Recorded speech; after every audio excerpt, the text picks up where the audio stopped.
Hello my dear student, welcome back to my YouTube channel Subhash study centre.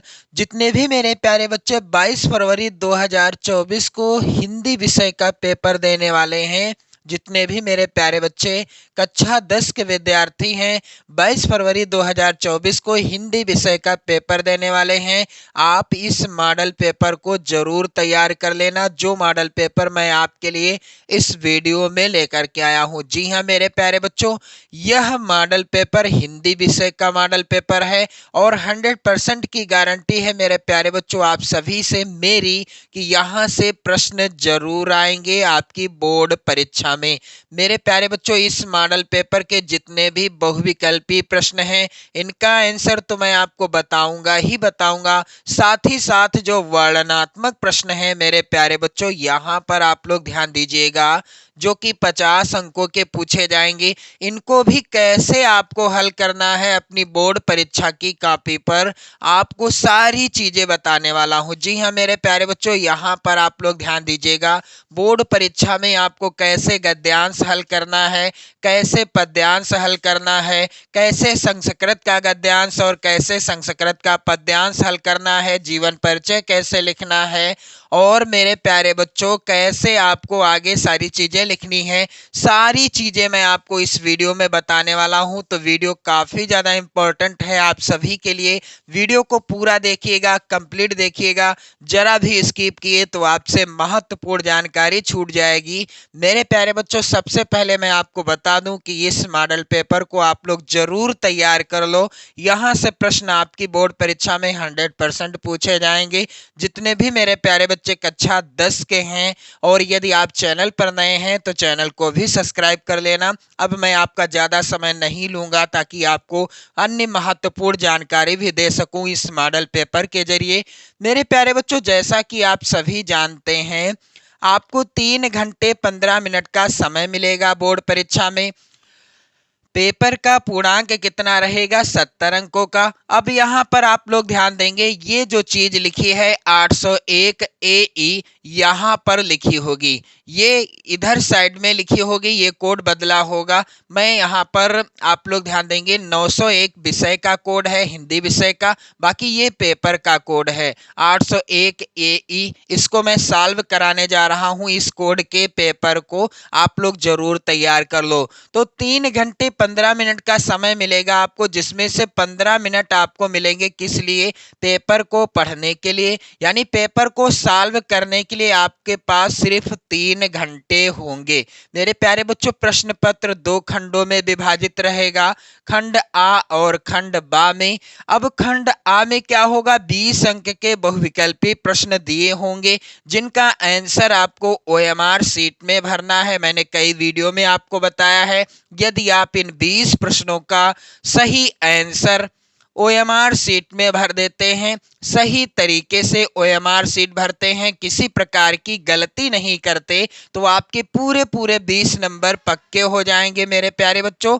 अब यहाँ पर आप लोग ध्यान देंगे, जो खंड बा होगा यह होगा 50 अंकों का, जिसमें वर्णनात्मक प्रश्न दिए गए हैं, आगे आप यहाँ पर देखोगे भी। तो चलिए मेरे प्यारे बच्चों, जो बहुविकल्पी प्रश्न हैं सबसे पहले इन्हें आप लोग जरूर नोट कर लो। मैं चाहता हूं कि आप इन सभी प्रश्नों को अपनी नोट्स पर जरूर लिख लो, क्योंकि सबसे महत्वपूर्ण प्रश्न हैं और इन प्रश्नों से मैं आपको अन्य भी वेरी इंपॉर्टेंट प्रश्न बताता चलूंगा।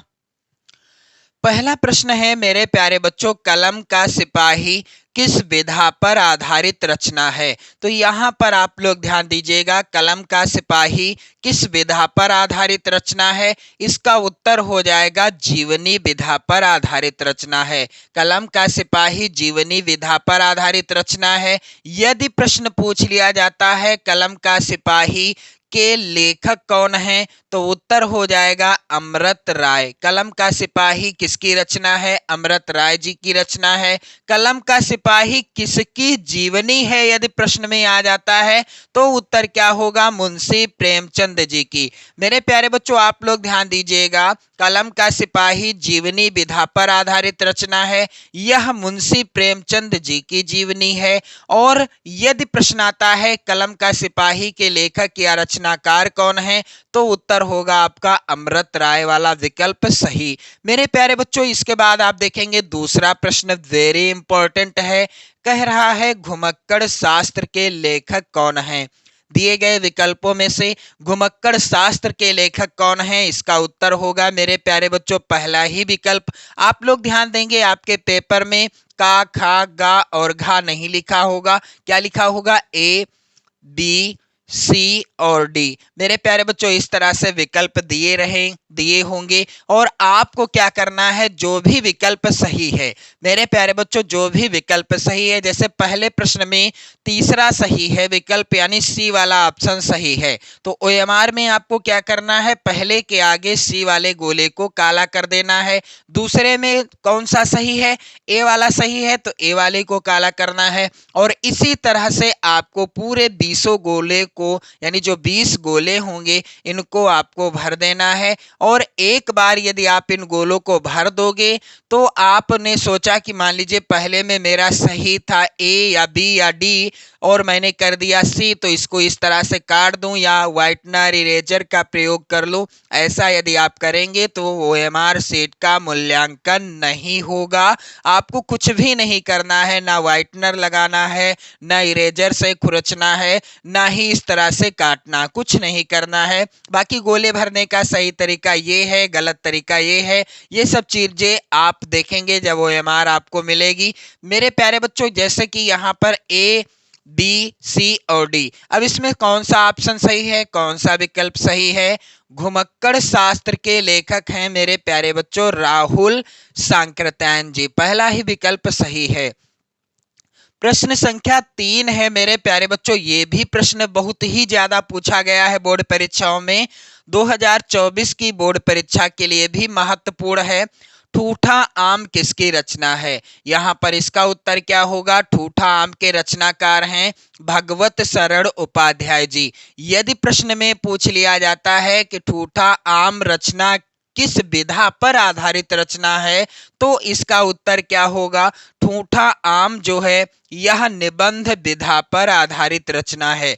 किस विधा पर मेरे प्यारे बच्चों, निबंध विधा पर आधारित रचना है, जो कि भगवत शरण उपाध्याय जी की रचना है। मैंने आपको वीडियो के स्टार्ट में ही बता दिया था कि मैं प्रत्येक प्रश्न से आपको एक और भी महत्वपूर्ण प्रश्न बताता चलूंगा, तो आप लोग इन 20 प्रश्नों को और साथ ही जो अन्य महत्वपूर्ण प्रश्न मैं आपको बता रहा हूं आप लोग जरूर तैयार कर लेना।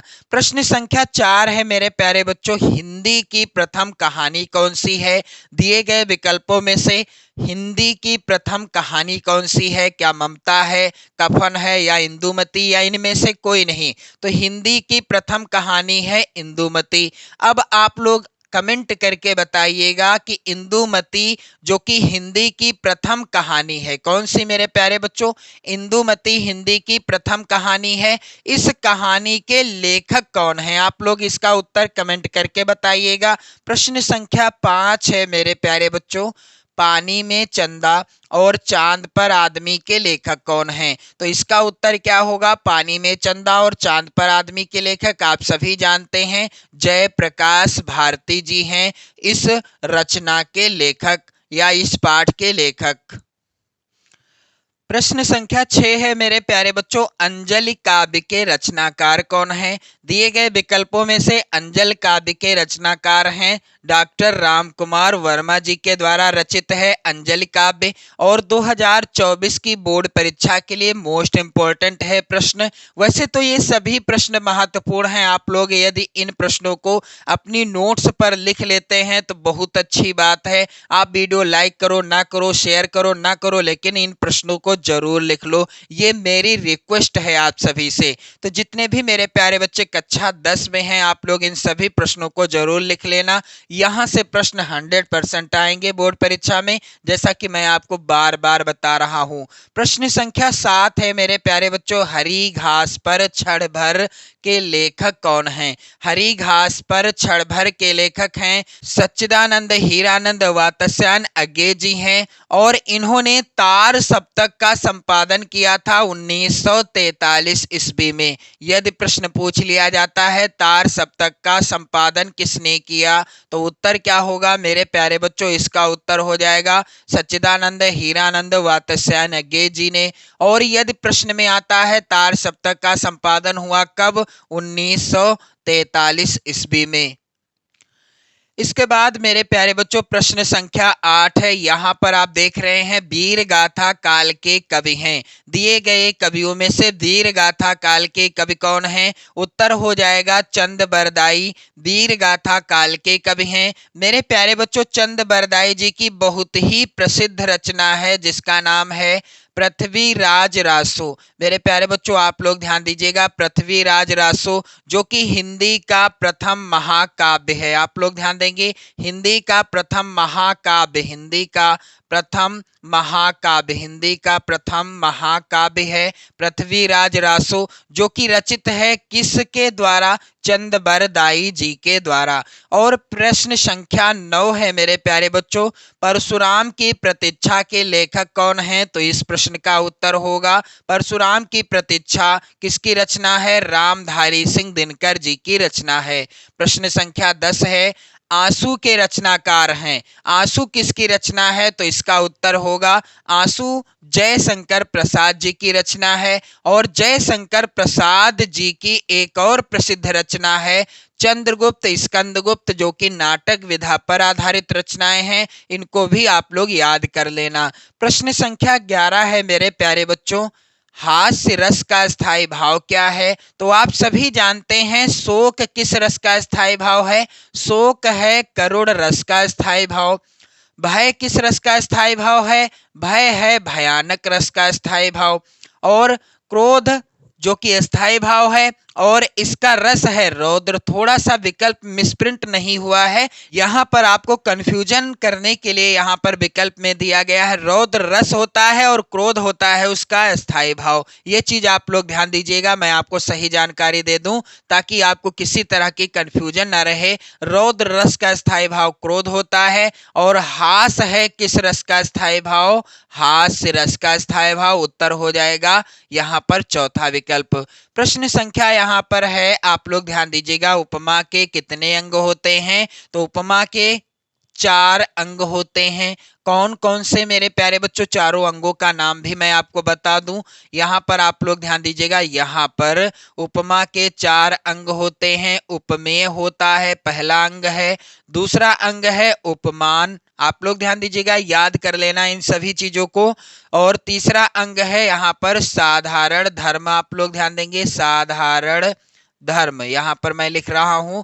चौथा है वाचक शब्द, यानी ये उपमा अलंकार के 4 अंग हैं। और मेरे प्यारे बच्चों उपमा अलंकार का बहुत ही प्रसिद्ध उदाहरण है, आप लोग तैयार कर लेना, पीपर पात, पीपर पात सरिस मन डोला में कौन सा अलंकार है? यदि प्रश्न पूछ लिया जाता है पीपर पात सरिस मन डोला में कौन सा अलंकार है? उत्तर होगा उपमा अलंकार। मेरे प्यारे बच्चों यहाँ पर प्रश्न संख्या 13 है, रोला में कितने चरण होते हैं? तो रोला छंद में 4 चरण होते हैं। प्रश्न संख्या 14 है, यहाँ पर आकर्षक शब्द में किस उपसर्ग का प्रयोग किया गया है? मेरे प्यारे बच्चों दिए गए विकल्पों में से कौन सा उपसर्ग है जो कि आकर्षक शब्द में प्रयोग में लाया गया है? उत्तर होगा दीर्घ आ, यानी जिसे हम बड़ा आ भी कहते हैं। प्रश्न संख्या 15 है मेरे प्यारे बच्चों, शताब्दी में कौन सा समास है? तो मैं आपको इस समास के बारे में क्लियर कर दूं, ये है द्विगु समास। पहले ही मैं आपको बता दूं कि ये है कौन सा समास? द्विगु समास। इसमें क्या होता है? पहला पद होता है संख्यावाची। मेरे प्यारे बच्चों वीडियो को कंप्लीट देखोगे तभी आपको सारी चीजें पता चलेंगी। पहला पद होता है संख्यावाची, दूसरा पद जो होता है यह किसी समूह या समाहार का बोध यानी ज्ञान कराता है। अब यहाँ पर आप लोग ध्यान दीजिएगा, शताब्दी लिखा है, पहला पद क्या है, सत। सत का अर्थ क्या होता है, 100, यानी 100 गिनती का बोध करा रहा है। आब्दी का अर्थ है वर्षों का समूह या समाहार। तो यहाँ पर आप लोग ध्यान दीजिएगा, पहला पद है सत यानी 100 गिनती का बोध करा रहा है, इसलिए यहाँ पर है क्या, द्विगु समास है। दूसरा पद है आब्दी और ये है किसी समूह या समाहार का बोध करा रहा, इसलिए है द्विगु समास। प्रश्न संख्या 16 है मेरे प्यारे बच्चों, रात का तत्सम क्या होगा। तो रात का तत्सम क्या हो जाएगा, रात्रि हो जाएगा। प्रश्न संख्या 17 है, तद स्त्रीलिंग शब्द का पंचमी विभक्ति बहुवचन का रूप क्या होगा। इसका उत्तर होगा ताभ्यः। प्रश्न संख्या 18 है, वाक्य का वह भाग जो उद्देश्य के बारे में सूचना देता है क्या कहलाता है। इसका उत्तर होगा मेरे प्यारे बच्चों, वाक्य का वह भाग जो उद्देश्य के बारे में सूचना देता है उसे क्या कहते हैं, विधेय कहते हैं। प्रश्न संख्या 19 है, जब वाक्य की क्रिया के लिंग वचन और पुरुष कर्म के लिंग वचन और पुरुष के अनुसार होते हैं तो उसे क्या कहते हैं, उसे कहते हैं मेरे प्यारे बच्चों, इस प्रश्न का उत्तर होगा कर्मणि प्रयोग।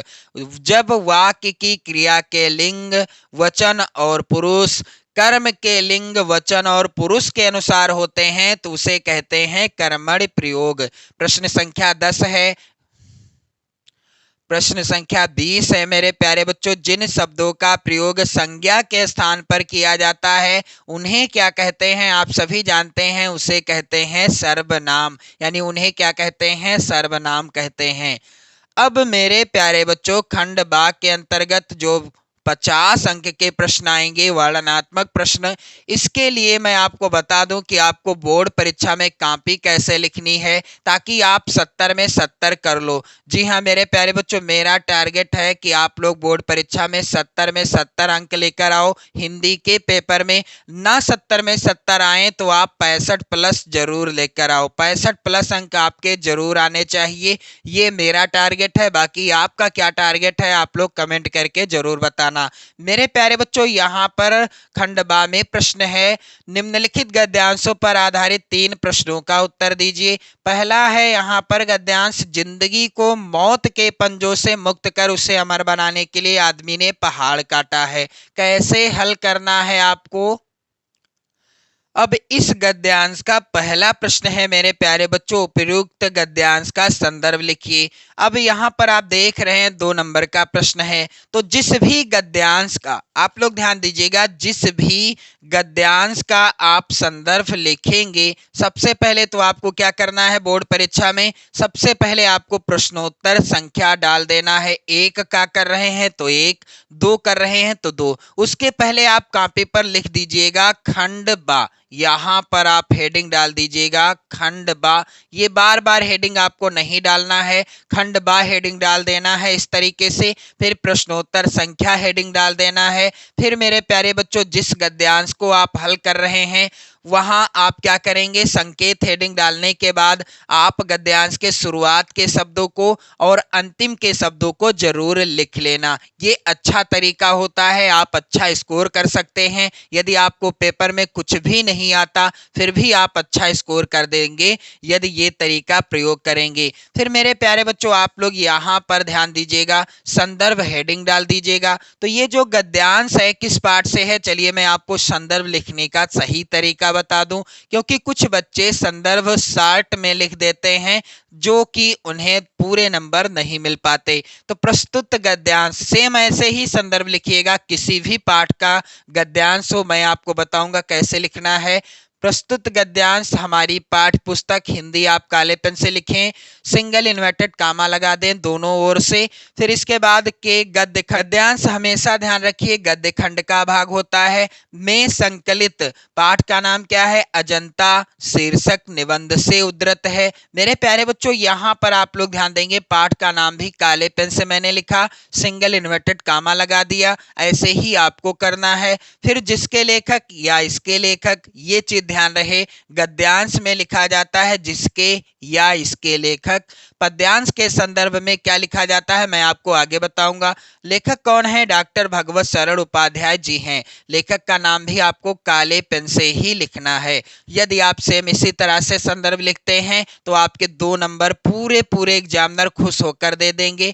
मेरे प्यारे बच्चों, यहाँ पर आप लोग ध्यान देंगे, यदि यह गद्यांश होता मित्रता नामक पाठ से तो आप क्या करते? प्रस्तुत गद्यांश हमारी पाठ्य पुस्तक हिंदी के गद्य खंड में संकलित, यहाँ पर पाठ का नाम बदल देते, मित्रता लिख देते। फिर इसके बाद यहाँ पर लेखक का नाम हो जाता डॉक्टर भगवत सरल उपाध्याय के स्थान पर होता आचार्य रामचंद्र शुक्ल जी। तो यही 2 चीजें बदलनी है, बाकी आप संदर्भ किसी भी गद्यांश का सेम इसी तरह से लिख सकते हो। इसके बाद आप देखोगे गद्यांश के अंतर्गत दूसरा प्रश्न है मेरे प्यारे बच्चों, रेखांकित, यानी गद्यांश के जो रेखांकित अंश हैं उसी की व्याख्या करनी है। अब यहाँ पर देख लो मेरे प्यारे बच्चों, रेखांकित अंश क्या है? जिंदगी को मौत के पंजों से मुक्त कर उसे अमर बनाने के लिए आदमी ने पहाड़ काटा है। किस तरह इंसान की खूबियों की कहानी सदियों बाद आने वाली पीढ़ियों तक पहुंचाई जाए, इसके लिए आदमी ने कितने ही उपाय सोचे और किए। मेरे प्यारे बच्चों, यहाँ पर आप लोग ध्यान दीजिएगा, इस तरीके से आप रेखांकित अंश की व्याख्या हेडिंग डाल देना, एक बार प्रश्न का उत्तर है। अब रेखांकित अंश की व्याख्या चलिए मैं आपको यहाँ पर बताता चलूं। अपने जीवन को मृत्यु के चंगुल से स्वतंत्र करके उसे अमर बना देने की कामना मनुष्य अनादिकाल से करता चला आ रहा है। इसके लिए उसने क्या किया है? जिंदगी को मौत के पंजों से मुक्त कर उसे अमर बनाने के लिए आदमी ने क्या काटा है? पहाड़ काटा है। आगे यहाँ पर आप देखेंगे मेरे प्यारे बच्चों, वह केवल कामना ही करता नहीं रहा वरन इसके लिए निरंतर अथक प्रयास भी करता रहा है। वह अपने शरीर को तो अमर ना बना सका, किंतु अपने जीवन में अविस्मरणीय पलों को अमर बनाने में अवश्य सफल रहा है। इसके लिए उसने पर्वत की गुफाओं को काटकर अपने जीवन के उन पलों को उनमें उकेर कर उन्हें सदैव के लिए अमर कर दिया है। मेरे प्यारे बच्चों, यहाँ पर आप देखेंगे किस तरह इंसान की खूबियों की कहानी सदियों बाद आने वाली पीढ़ियों तक पहुंचाई जाए, इसके लिए आदमी ने कितने ही उपाय सोचे और किए। मेरे प्यारे बच्चों, इसके अतिरिक्त भी मनुष्य ने अपनी विशेषताओं की कहानी से सदियों बाद आने वाली पीढ़ियों का परिचय कराने के लिए अनेक उपाय सोचे और उनको मूर्त रूप भी प्रदान किया। तो आप देख रहे हैं व्याख्या में थोड़ा सा ही यानी शब्दों में परिवर्तन करना है आपको। यदि व्याख्या आप नहीं कर पा रहे हैं तो सेम आप गद्यांश से थोड़ा सा शब्दों को विस्तार से लिख दीजिएगा, आपको नंबर मिल जाएंगे। बस लिखा अच्छा होना चाहिए, हर चीज का ध्यान रखें आप, हेडिंग अच्छे से पढ़ी होनी चाहिए, रेखांकित अंश की व्याख्या। अब मेरे प्यारे बच्चों, यहाँ पर आप देख रहे हैं तीसरा प्रश्न, व्यक्ति ने आगामी पीढ़ी तक अपनी बातों को पहुंचाने के लिए क्या किया? तो जिंदगी को मौत के पंजों से मुक्त कर उसे अमर बनाने के लिए आदमी ने पहाड़ काटा है।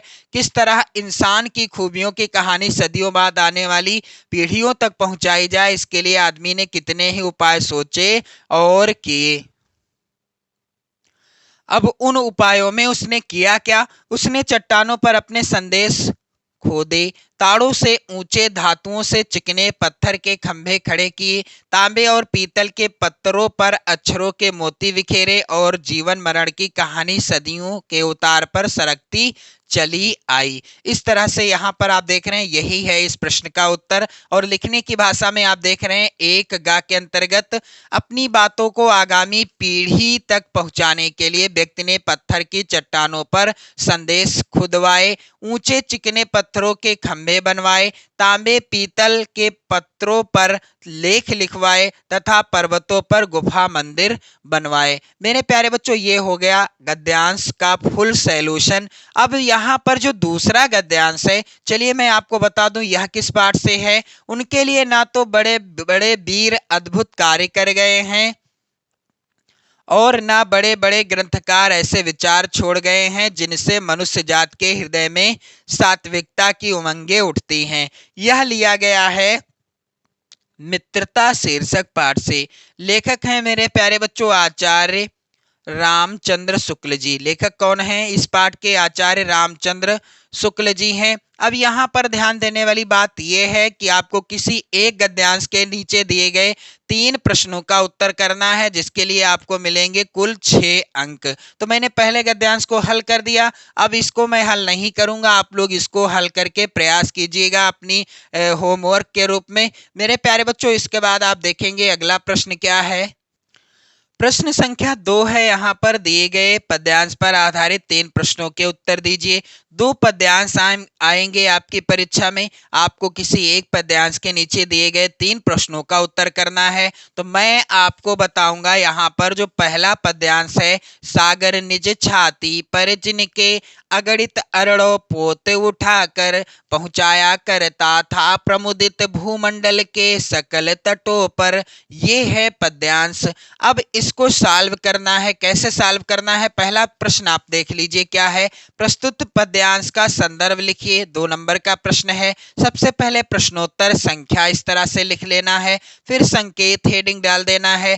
जिस पद्यांश को आप हल कर रहे हैं उसके शुरुआत के और अंतिम के शब्दों को जरूर लिखना। जैसे यहाँ पर शुरुआत के शब्द हैं मेरे प्यारे बच्चों, सागर निज छाती पर जिनके, तो यहाँ पर मैंने लिखा सागर निज छाती पर, काले पेन से लिखा है, आपको भी काले पेन से लिखना है। फिर लास्ट के शब्द क्या हैं? इनके तट पर, तो यहाँ पर लिख दिया तट पर। इसके बाद संदर्भ हेडिंग डाल दी। अब संदर्भ क्या होगा? प्रस्तुत पद्यांश, कोई भी पाठ का संदर्भ सेम ऐसा ही रहेगा, बस आपको क्या बदलना है मैं आपको आगे बताने वाला हूं।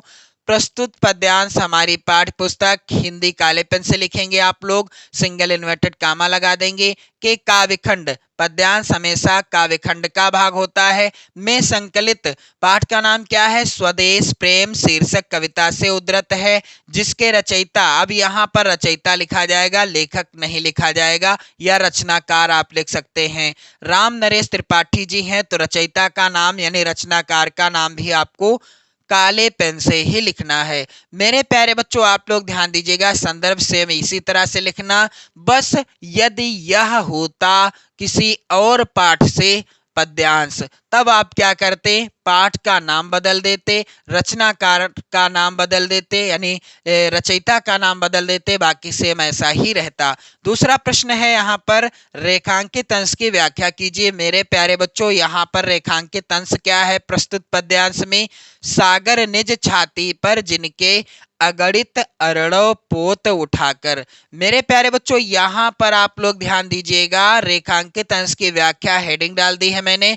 राम नरेश त्रिपाठी जी कहते हैं कि हमारे पूर्वज ऐसे थे कि स्वयं समुद्र भी उनकी सेवा में तत्पर रहता था। वह अपनी छाती पर उनके असंख्य जहाजों को उठाकर प्रसन्नता के साथ पृथ्वी के एक कोने से दूसरे कोने पर स्थित समस्त बंदरगाहों पर पहुंचाया करता था। अब यहाँ पर आप लोग ध्यान देंगे, अगला है यहाँ पर प्रश्न, नदियां जिसकी यश धारा सी बहती हैं अब भी निस्वासर का आशय स्पष्ट कीजिए। तो इसका उत्तर क्या होगा? प्रश्न में उल्लिखित काव्य पंक्ति का आशय यह है कि इस देश में रात दिन बहती हुई नदियों की धारा मानो हमारे उन पूर्वजों का यशोगान गाती जाती हैं। मेरे प्यारे बच्चों, दूसरा जो पद्यांश है, मेरी भवबाधा हरो राधा नागरी सोए जातन की झाई परे श्याम हरित दुति होए। मेरे प्यारे बच्चों, यह रचित है बिहारी लाल जी के द्वारा भक्ति शीर्षक पाठ से। आप यानी इनके जो भक्ति शीर्षक दोहे हैं बिहारी लाल जी के, उन्हीं से लिया गया है। अब यहाँ पर आप लोग ध्यान देंगे, अगला प्रश्न आया है यहाँ पर, दिए गए संस्कृत गद्यांश में से किसी एक का संदर्भ सहित हिंदी में अनुवाद करना है, जिसके लिए आपको मिलेंगे 5 अंक। तो चलिए मेरे प्यारे बच्चों, मैं आपको बताने वाला हूं। यहाँ पर आप लोग ध्यान दीजिएगा, अथवा में जो गद्यांश है वेरी इंपॉर्टेंट गद्यांश है आपकी बोर्ड परीक्षा के लिए। अब इसका कैसे हल करना है, यानी इसको कैसे हल करना है, सबसे पहले आपको क्या करना होगा, यदि आप प्रश्नोत्तर संख्या 3 का उत्तर कर रहे हैं तो 3 डालिए। अथवा का मैं बताने जा रहा हूं, इसलिए प्रश्नोत्तर संख्या यहाँ पर 3 अथवा डाल दिया। अब संकेत के रूप में वही कंडीशन रहेगी जैसा कि आपने हिंदी के गद्य जैसा कि आपने हिंदी के गद्यांश को हल करने में और पद्यांश को हल करने में किया, सबसे पहले उसके शुरुआत के शब्दों को, जिस भी गद्यांश को आपको हल करना है, फिर अंतिम के शब्दों को लिख लेना है। जैसा कि यहाँ पर आप देख पा रहे होंगे, मानव जीवनस्य, अंतिम के शब्द हैं संस्कृति, यानी अंतिम का शब्द क्या है, संस्कृति है। फिर संदर्भ हेडिंग डाल दी है काले पेन से। अब संदर्भ लिखने का सही तरीका आप लोग जान लो। प्रस्तुत संस्कृत गद्यांश हमारी पाठ पुस्तक हिंदी आप काले पेन से लिखिए, के संस्कृत खंड भी आप काले पेन से लिखिए, के अंतर्गत भारतीय संस्कृति पाठ का नाम भी आप काले पेन से ही लिखिएगा। किसी भी पाठ का गद्यांश हो, बस आपको पाठ का नाम बदल देना है, बाकी सेम ऐसा ही रहेगा। संदर्भ प्रस्तुत संस्कृत गद्यांश हमारी पाठ पुस्तक हिंदी के संस्कृत खंड के अंतर्गत भारतीय संस्कृति नामक पाठ से उद्धृत है। अब इसका हिंदी अनुवाद क्या होगा मेरे प्यारे बच्चों, यहाँ पर आप लोग ध्यान दीजिएगा, मानव जीवनस्य संस्करणम संस्कृति। अब हिंदी अनुवाद आप लोग हेडिंग डाल देना। हिंदी अनुवाद क्या हो जाएगा, मानव जीवन का संस्कार करना ही संस्कृति कहलाता है। अस्माकं पूर्वजः मानव जीवनम संस्कृतुम महानताम प्रयत्नम अकुर्वन्। हमारे पूर्वजों ने मानव जीवन का संस्कार करने के लिए बहुत प्रयत्न किया था। आगे,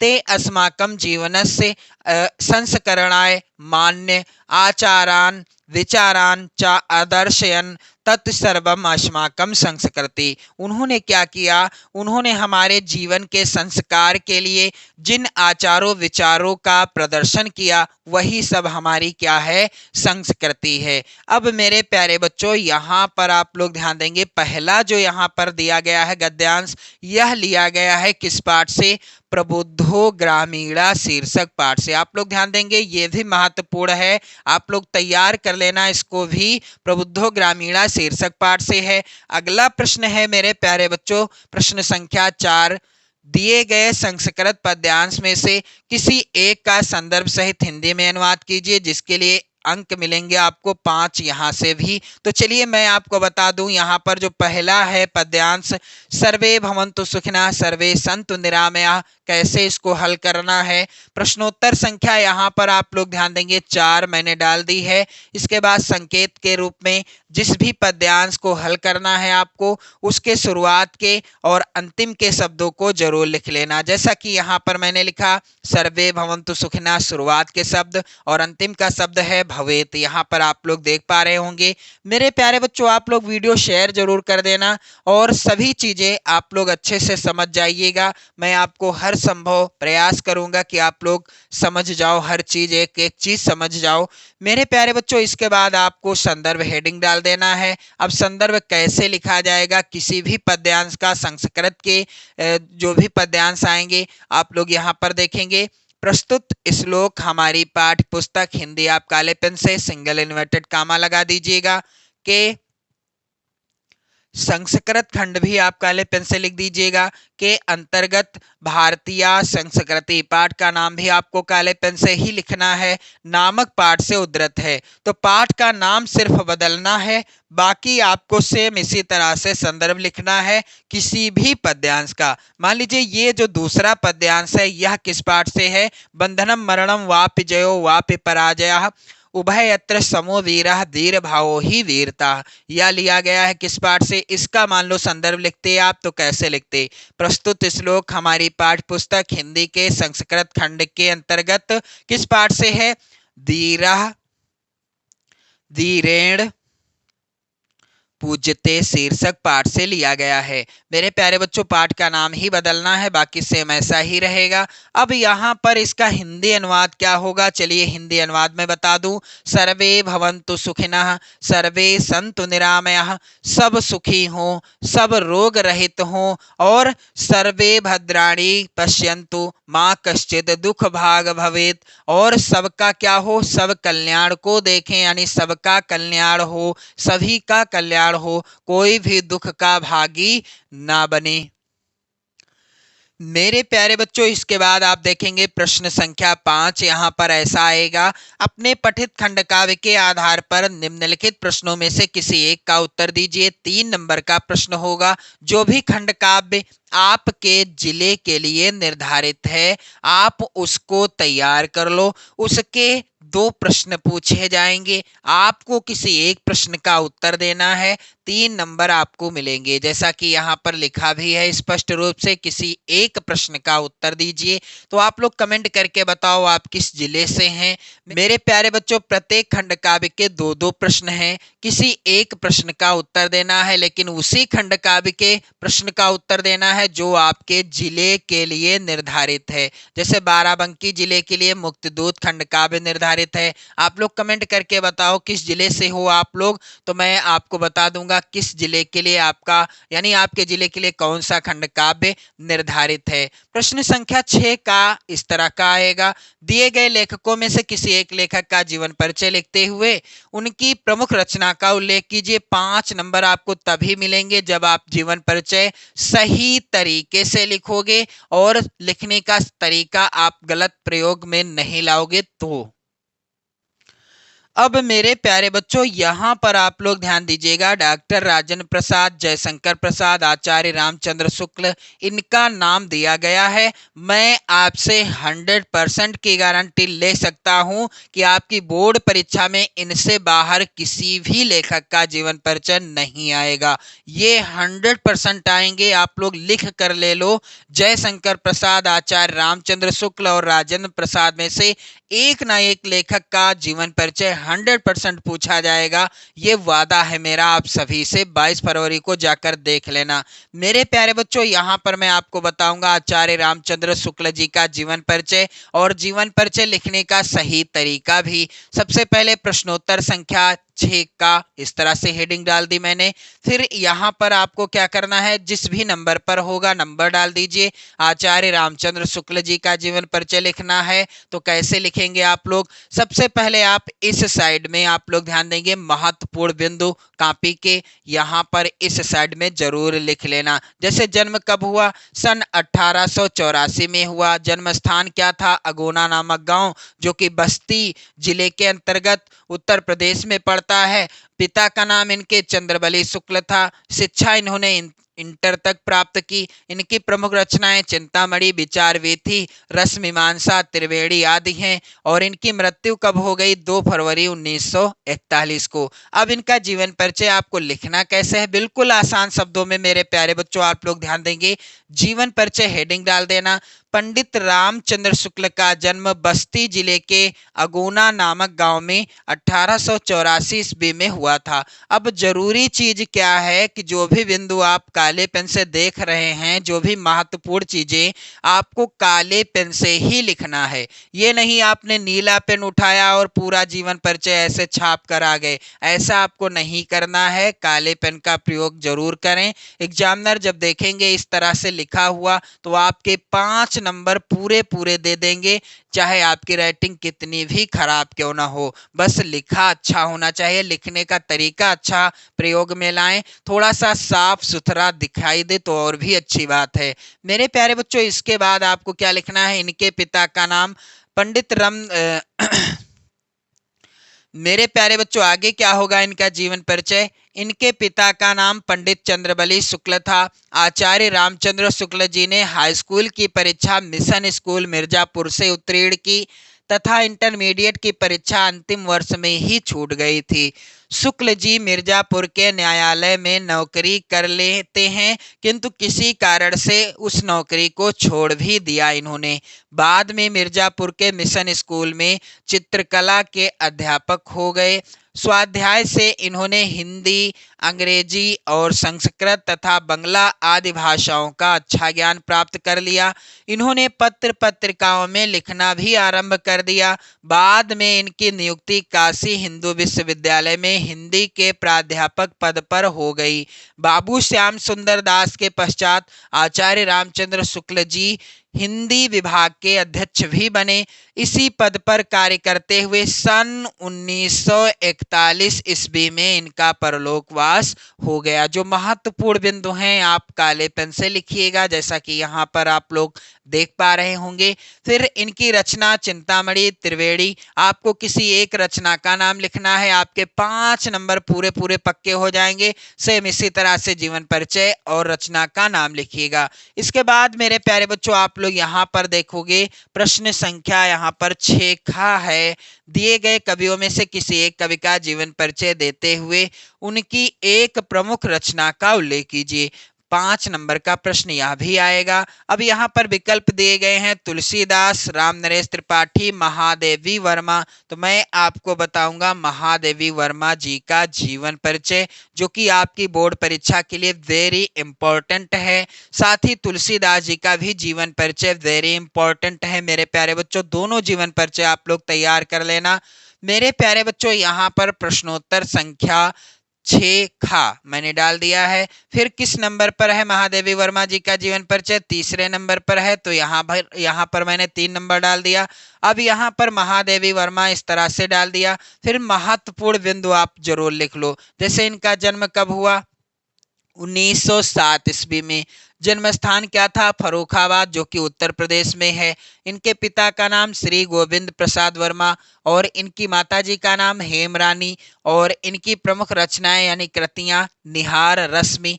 मृत्यु कब हो गई महादेवी वर्मा जी की? सन 1987 ईस्वी में। तो जो महत्वपूर्ण बिंदु हैं आप लोग कॉपी के इस साइड में जरूर लिखना। आपके 5 नंबर पूरे पक्के हो जाएंगे जो यदि आप इस तरह से जीवन परिचय लिखोगे। फिर जीवन परिचय हेडिंग डाल देना। आप कैसे लिखना है आपको? आधुनिक युग की मीरा, वेदना की साकार मूर्ति सुश्री महादेवी वर्मा जी का जन्म सन 1907 ईस्वी में फर्रुखाबाद नगर में होली के दिन हुआ था। मेरे प्यारे बच्चों, आपको महत्वपूर्ण बिंदु काले पेन से लिखना है, जैसा कि यहाँ पर आप लोग देख पा रहे हैं। आगे क्या होगा? इनके पिता श्री गोविंद प्रसाद एक अच्छे विद्वान थे, यानी इनके पिता श्री गोविंद प्रसाद वर्मा जी एक अच्छे विद्वान थे। इनकी माता हेम रानी भी अच्छी विदुषी थी। केवल 9 वर्ष की अवस्था में ही इनका विवाह रूप नारायण सिंह के साथ हो गया। जब महादेवी वर्मा की अवस्था सिर्फ 9 वर्ष की थी, तभी इनका विवाह रूप नारायण सिंह के साथ हो गया। विवाह के बाद MA तक शिक्षा इन्होंने प्राप्त की। संगीत और चित्रकला में इनकी विशेष रुचि थी। आप प्रयाग महिला विद्यापीठ में प्राचार्य भी रहीं तथा उपकुलपति पद पर भी आसीन रहीं। उत्तर प्रदेश सरकार ने इन्हें विधान परिषद की सदस्य नियुक्त कर सम्मानित भी किया। भारत के राष्ट्रपति ने इन्हें पद्मश्री की उपाधि से सुशोभित किया। हिंदी साहित्य सम्मेलन ने इन्हें नीरजा पर, यहाँ पर आप लोग ध्यान देंगे महत्वपूर्ण चीजों को काले पेन से ही लिखना है आपको भी। नीरजा पर 500 रुपए का सेक्सरिया पुरस्कार तथा यामा पर 1200 रुपए का मंगला प्रसाद पारितोषिक देकर सम्मानित भी किया। पति द्वारा परित्यक्ता होने के कारण इनका जीवन वेदनामय रहा। इनके साहित्य में भी उसी वेदना की टीस है। इन्होंने चांद नामक पत्रिका का भी संपादन किया। इन्हें ज्ञानपीठ पुरस्कार से भी सम्मानित किया गया और 11 सितंबर 1987 ईस्वी को महादेवी जी का स्वर्गवास हो गया। अब इनकी प्रमुख रचना यहाँ पर निहार और सांध्य गीत।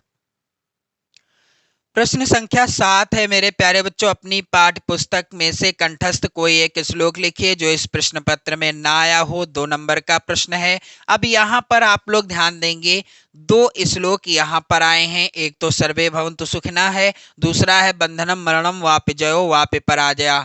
इन दोनों में से कोई भी श्लोक आपको नहीं लिखना है, यानी जो पेपर में श्लोक पूछे जाएंगे वो नहीं लिखना है, उनके अतिरिक्त कोई और श्लोक लिखना है। तो यहाँ पर मैं आपको बता दूं, अपदो दूरगामी चा साक्षरो नाचा पंडिता, प्रश्नोत्तर संख्या 7 डाल दीजिएगा। फिर वही श्लोक लिखिएगा जो पेपर में नहीं आया है। फिर अमुखा स्फुट वक्ता चायो जानात सह पंडिता, ये श्लोक मैंने लिख दिया है क्योंकि ये इस मॉडल पेपर में नहीं है। मेरे प्यारे बच्चों, प्रश्न संख्या 8 है। निम्नलिखित प्रश्नों में से किन्हीं 2 प्रश्नों का उत्तर संस्कृत में दीजिए। तो मैं आपको बताऊंगा प्रश्न संख्या 2 और 4 का उत्तर, जो कि वेरी इंपॉर्टेंट प्रश्न है आपकी बोर्ड परीक्षा 2024 के लिए। और यहाँ पर आप लोग ध्यान देंगे इनका उत्तर क्या होगा। प्रश्नोत्तर संख्या 8 इस तरह से। अब प्रश्न क्या है? अलछेद्रः कः आसीत्, यानी सिकंदर कौन था? तो उत्तर होगा अलछेद्रः यमन राजा आसीत्, यानी सिकंदर यमन राज था। मेरे प्यारे बच्चों, यहाँ पर अगला प्रश्न है चंद्रशेखरः कः आसीत्, चंद्रशेखर कौन था? उत्तर होगा इसका चंद्रशेखरः एकः प्रसिद्धः क्रांतिकारी युवकः आसीत्।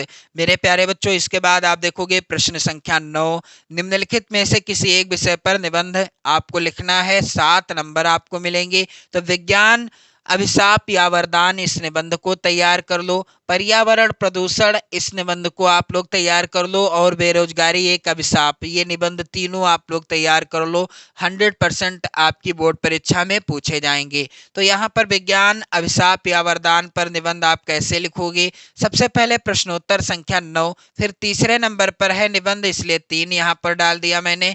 फिर निबंध का नाम लिखा जाएगा विज्ञान अभिशाप या वरदान, फिर रूपरेखा हेडिंग, इसके अंतर्गत प्रस्तावना, दूसरी हेडिंग यहाँ पर विज्ञान और उसके आविष्कार, यातायात के साधन, और चौथी हेडिंग यहाँ पर नंबर थोड़ा मिसप्रिंट है, यानी यहाँ पर थोड़ा सा गलती हुई है, आप लोग समझ जाइएगा, समाचार और संदेश वाहन।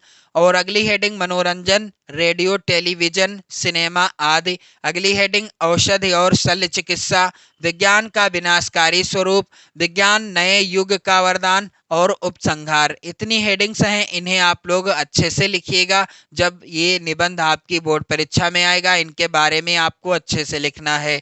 प्रश्न संख्या यहाँ पर 10 है, आप लोग ध्यान दीजिएगा। छात्रवृत्ति के लिए अपने प्रधानाचार्य को एक पत्र लिखिए, अथवा अपने मित्र को बड़े भाई के विवाह में सम्मिलित होने का निमंत्रण देते हुए एक पत्र लिखिए। 4 नंबर का प्रश्न आएगा। मेरे प्यारे बच्चों, सबसे पहले आपको प्रश्नोत्तर संख्या यहाँ पर डाल देना है। मैं आपको अथवा वाले प्रश्न को सॉल्व करके बता रहा हूँ, इसलिए यहाँ पर अथवा डाल दिया है। फिर यहाँ पर परीक्षा भवन प्रयागराज, ये थोड़ा सा आप देख पा रहे हैं कैसे आपको लिखना है, लिखने का तरीका है ये। दिनांक 11 मार्च 2023 या 24, कुछ भी आप लिख सकते हो।